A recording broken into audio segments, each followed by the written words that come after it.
Hi అండి. అందరికీ నమస్తే. Welcome to daughter food vlogs. మరొక మంచి వీడియోతో మీ ముందుకొచ్చానండి. ములక్కాయతో ఈ విధంగా ఒకసారి ట్రై చేయండి. మీ ఫ్యామిలీతో ఎంజాయ్ చేయండి.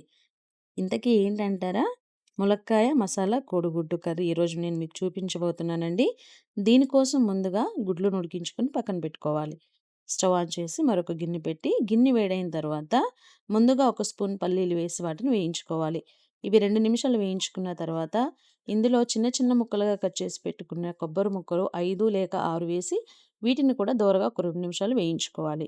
ఇప్పుడు ఇందులో ఒక స్పూన్ ధనియాలు వేసి వీటిని వేయించుకోవాలండి. వీటిని ఒక నిమిషం వేయించుకున్న తర్వాత ఇందులో 3 లవంగాలు, యాలుక్కాయ ఒకటి, అలాగే దాల్చిన చెక్క ఒకటి వేసి వీటిని కూడా వేయించుకోవాలి. చివరగా ఒక స్పూన్ గసగసాలు వేసి వాటిని కూడా ఒక నిమిషం వేయించుకొని స్టవ్ ఆఫ్ చేసి వీటిని చల్లార్చుకోవాలండి. చల్లారిన వీటిని మెత్తగా గ్రైండ్ చేసుకొని పక్కన పెట్టుకోవాలి. ఇప్పుడు స్టవ్ ఆన్ చేసి మరొక గిన్నె పెట్టుకోవాలి. గిన్నె వేడైన తర్వాత ఇందులో 2 స్పూన్ల ఆయిల్ వేసుకొని ఆయిల్ వేడైన తర్వాత సన్నగా కట్ చేసి పెట్టుకున్న ఉల్లిపాయ, పచ్చిమిర్చి ముక్కలు ఇందులో వేసి వేయించుకోవాలండి. నేను 2 ఉల్లిపాయలు, 4 పచ్చిమిర్చి తీసుకున్నానండి. ఉల్లిపాయలు ఎరుపు రంగులోకి వచ్చేంత వరకు వీటిని వేయించుకోవాలండి. మీడియం ఫ్లేమ్‌లో వీటిని దోరగా వేయించుకోండి. ఉల్లిపాయలు కలర్ చేంజ్ అయిన తర్వాత ఇందులో చిటికెడు పసుపు వేసి వేయించుకోవాలి. పసుపు వేసుకున్న తర్వాత 2 నిమిషాలు ఉడికించుకొని ఇందులో ఒక స్పూన్ అల్లం వెల్లిపాయ పేస్ట్ వేసి మరొక 2 నిమిషాలు వీటిని వేయించుకోండి. ఈ విధంగా వేయించుకున్న తర్వాత నేను టమాటాలు గ్రైండ్ చేసి వాడుతున్నానండి. లేదంటే మీరు టమాటాలు కట్ చేసని యూజ్ చేసుకోవచ్చు. నేను 3 టమాటాలని గ్రైండ్ చేసుకున్నానండి. వీటిని ఇప్పుడు ఇందులో వేసి వేయించుకోవాలి. ఈ విధంగా ఉడికించుకున్న తర్వాత ఇందులో 2 స్పూన్ల కారం వేసుకోవాలి. కారం తక్కువ తినేవాళ్ళైతే తక్కువ వేసుకోండి. నేను 2 స్పూన్ల కారం వేస్తున్నాను. కారం పచ్చివాసన పోయేంత వరకు మరొక 2 నిమిషాలు దీన్ని ఉడికించుకోండి.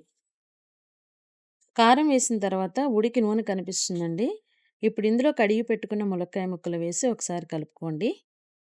ఇప్పుడు ఇందులో రుచికి సరిపడా ఉప్పు వేసుకొని మరొకసారి కలిపి మూత పెట్టి 5 నిమిషాలు ఉడకనివ్వండి. 5 నిమిషాల తర్వాత ఒకసారి మూత తీసి చూసుకుందామండి. చూస్తున్నారు కదా! నూనె సెపరేట్ అయ్యి కనిపిస్తుంది. ములక్కాయలు కూడా రంగు మారిపోయి ఉడికిపోయాయండి. ఇప్పుడు ఇందులో గ్రైండ్ చేసి పెట్టుకున్న పేస్ట్ వేసి కలిపి అందులో ఒక గ్లాస్ నీళ్లు పోసుకొని మరొకసారి కలిపి 10 నిమిషాలు ఉడకనివ్వాలండి. ఆయిల్ సెపరేట్ అయ్యేంత వరకు కూడా కుక్ చేసుకోవాలి. చూస్తున్నారు కదండీ! ఆయిల్ సెపరేట్ అయింది. ఇప్పుడు ఇందులో ఉడికించిన గుడ్లు వేసి మరో 2 నిమిషాలు ఉడికించుకోవాలి. అంతేనండి. చివరగా కొత్తిమీర వేసి దించుకోవడమే. టేస్టీ టేస్టీ ములక్కాడ మసాలా కోడిగుడ్డు కూర రెడీ. మీరు కూడా మీ ఇంట్లో తప్పకుండా ట్రై చేయండి. ఎలా ఉందో కామెంట్ చేయండి. మరిన్ని మంచి వీడియోస్ కోసం మన ఛానల్‌ని సబ్స్క్రైబ్ చేసుకోండి. లైక్ చేయండి, షేర్ చేయండి. మీ ఫ్యామిలీ అండ్ ఫ్రెండ్స్‌కి ఈ వీడియోని షేర్ చేయండి. మళ్ళొక మంచి వీడియోతో మీ ముందుంటానండి. Thank you for watching. Bye.